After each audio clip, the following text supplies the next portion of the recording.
Minigames is one of my most played Roblox games ever. It's so fun and memorable, so in this video I want to rank every single minigame. There are currently 107 minigames in the game, and that's a bit difficult, but I managed to pull it off. The minigames will be ranked based on how fun they are, and it doesn't affect the ranking if they're heavily inspired by Mario Party minigames, since that's like the entire game. So let's begin with the lowest tier.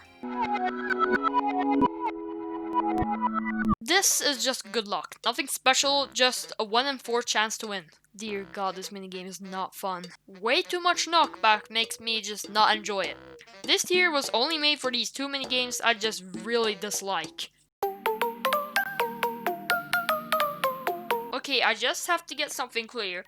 I don't like team minigames. So that's why 13 of the 19 team minigames is in this tier. I'm just going to rank all these minigames right after each other because I dislike them so much. The worst team minigame, you either get followed, follow someone, or you just get in a weird loop. Only the last 15 seconds matter to win, or else it's just waiting until then. Just stand in the back, but if you fall off you can't play anymore. Why?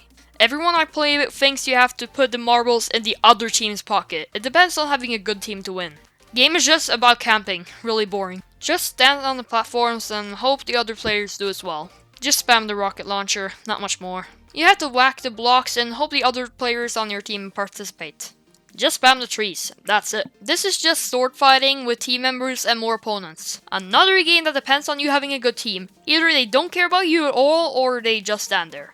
It's just hide and seek. But my teammate never seems to put down any blocks. It's the closest to fun of the D-tier minigames, but it can still be annoying if you have a terrible team. Just has way too much knockback when you get hit. I've always disliked this one. Only one person can win, ruins the whole concept. This just depends on luck. Sometimes the crystal can spawn really close to you, or on the other side of the map. Just really boring, nothing special.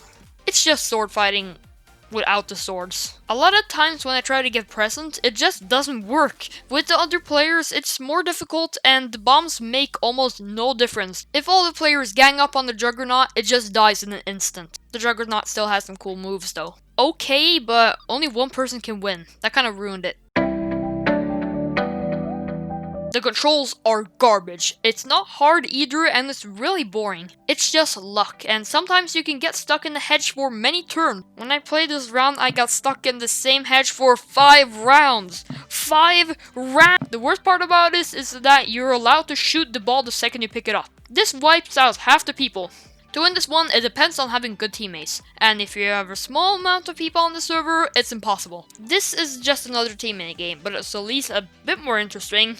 Reminds me a lot of the original Flood Escape. It's way too easy and quick, and it's just really basic. It just takes a bit too long for the gas to rise up, making it way too easy. This is just about RNG, and it's also so basic. Either you get to the door immediately, or you never see it the entire round. It's never a challenge when I play this minigame, but it's still fun.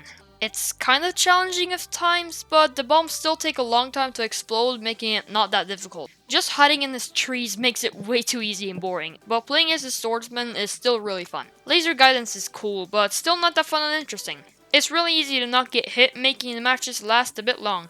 It's really basic and simple, and it's a minigame seen everywhere. Pretty cool concept, just a bit too easy. It's just RNG, but becomes way more easy when you stand in the middle of many blocks. A lot of times when playing this, the other players can be really annoying. The only strategy I see to this is to use your sword wisely. It's moderately okay, but still annoying if you have a bad team. Tries to trick you at times, but it's still really easy. When playing against mobile players, this one's real hard, but if it's only PC players, it's okay. The shots are really quick, making for a fast-paced minigame. Pretty fun. Make you feel like a pirate invading another team's ship. Good. When the bullets come from other directions, this can become really hard, making for an engaging minigame. Pretty easy a lot of the time, but it's really interesting in some maps. It's just about timing the spacebar. I've heard about a lot of people who think this is an amazing game, but I think it's just really easy and basic. It can be hard at times when the person is smart, or else it's pretty good. Like the name of the minigame, it has a pretty simple premise. It's fine. The minigame is just technically spam, not much more. Really simple and bizarre premise. I still like it though. Cool idea, but I never get caught because I go so quickly, making it a bit too easy. It can be difficult at times, but it's not extremely challenging. The game depends on you having a good partner that cooperates, or else it's fun. It gets really crazy in the end, and to survive, I will never fight, I just have to run. It's sword fighting. I'm bad at it, and the only way I win is to wait for the finals and get lucky. It's a bit too easy when you're careful. Still exciting though. I don't find these games difficult, so it's not that interesting. A bit easy and basic, but still fun. A fun recreation of the classic hot potato game. Cool. This is basically DoorDash from Fall Guys, but only one door is correct on each level and only one person wins. Looks boring and simple, but becomes a lot more interesting with the conveyor belts. I like zombie minigames, but the goal when you're not infected is just to run. The real time can be annoying, but it's still a fun minigame. This is basically just slippery sledding, but more exciting and fun. It has a really good idea, making it so that the boxes try to push you down and the conveyor belts get faster the longer you go on. This minigame can be hard if you have high sensitivity on your mouse, but luckily that's not a problem for me since mine changes sensitivity when I change color. Oh yeah. This is just knobby, but still fun because I like obbies. It's really crazy, but if you don't get a weapon in the first few seconds, you're screwed. It has a simple concept, but still anxiety-inducing and engaging. This minigame is just bonkers. There's so much going on, it's super crazy, and that's why it's so fun. Pretty awesome. The music also makes me really pumped to win. When I was little, well, littler, this was one of the scariest things in the world to me, right next to Minecraft mobs for some reason. Classic Crossroads. Nothing more is added to the game, but still really fun and nostalgic. Oh wait, I wasn't born before 2007. This is one of the only team minigames I really like. But the controls are still a bit confusing, but I still think the minigame is really well made and fun. It's very simple, but it's one that's really nostalgic for me. I remember it a lot and therefore it tops the B tier.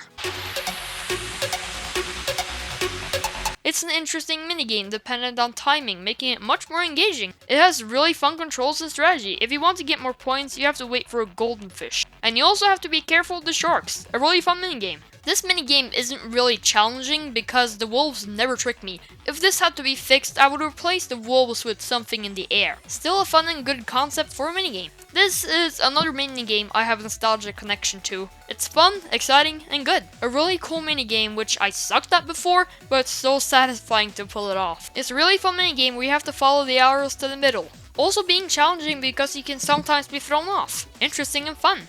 Basically, Tiptoes from Fall Guys, but when you die, you can't play it anymore. That's a minor flaw, but I still like the concept and idea, making it really fun. The second to best team minigame is just funny. I love the style of it and it's just so cute, but it still has the flaw almost every team minigame has. It's very easy, but I still have this sort of connection to it, so it's fun. The best team minigame in my opinion. The entire point of team minigames is that you and others help each other to the end. And this one is being set in an obby, which is just genius. It's like Flood Escape, but you're up against the others. Exactly what I wanted out of a team minigame. This is an intense, fun physics-based minigame. It's really good and also the detail of including the Arborgrock is just cool. This minigame is so crazy. Each floor of the cube either tries to slow you down or kill you, though the rotation of the cube is really confusing at times. This is another timing minigame which requires precision. It's still fun when you get to pull it off correctly, but waiting for the bombs to go away takes a bit too long in my opinion. This minigame is really fun, intense, and exciting. The music helps to elevate that perfectly, and it's also very hard. This minigame is really fun. When doors come up, you have to be careful with which one you choose, and walking to the side even slows you down. Though the spikes are a bit too slow, not making it much of a challenge. This is another minigame requiring a lot of precision, punishing you if you make a small mistake. It also reminds me a lot of the boss towers in New Super Mario Bros. Wii. It's a unique, fun minigame where you have to swim through the rings. It also gives the callbacks to Fishing Frenzy, including the fish and sharks from that minigame. A good challenge and a good minigame. I see a lot of people hate this game, but I think it's really exciting and intense. Also, the added speed boost makes this minigame not impossible as it was before. I think a lot of people will hate me for this, but Shock Absorb is fun! It's a bit basic, but it's still a good callback to the original Mario Party minigame. It fits the Roblox style well, and I like it, and please don't hate me. I think it's a really fun minigame, but I wish it was a bit harder like the original game. This is the most nostalgic this list gets. I remember this minigame so well. It's very simple, but it's still really fun. And the minigame that tops the A tier is Screw Shuffle. I I think it's really fun and has an amazing concept. Finding out where to hide can be stressing, making it really exciting.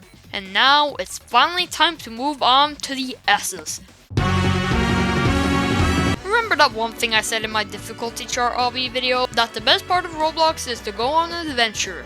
Oh yeah, this is just that. It's so fun and feels like you're going actually on a quest. It's exciting and fun at the same time. It's a stressing yet exciting game being about luck, but still fun. It is a really cool concept making me love it. This is basically Aztec Adventure, but this time you're climbing a mountain. It can be challenging, but reaching the top feels like you've accomplished something.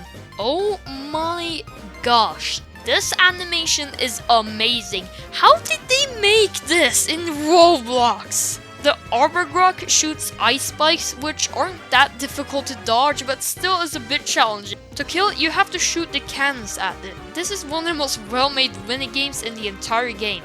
Guys, you gotta stop making such good callbacks to Mario Party. This minigame is just about luck, but still such an amazing callback. Now this is the most well-made minigame in the entire game. It has some weird controls, but it's still so fun. You have to control a missile all the way to the end, which I think is so exciting. This is the most well-made minigame, but still not my favorite. Nostalgia. Just kidding, it's not just that. Crag Climber is just so gosh dang fun, and also I don't understand the name. You have to be precise with your movements or else you're going to fall. There are 8 different buttons you have the chance to click, making it not extremely easy. It's so exciting having an amazing callback to the original Mario Party 9 minigame, while also making it able to make an identity of its own. I just love this, and I have a strong connection to it. Well, that's my list. Hope you like it. Please remember to tell me what your favorite minigames are, and also please don't hate me because I ranked something you disagree on. Also, subscribe, like, follow my Twitter, and thanks for watching, and goodbye!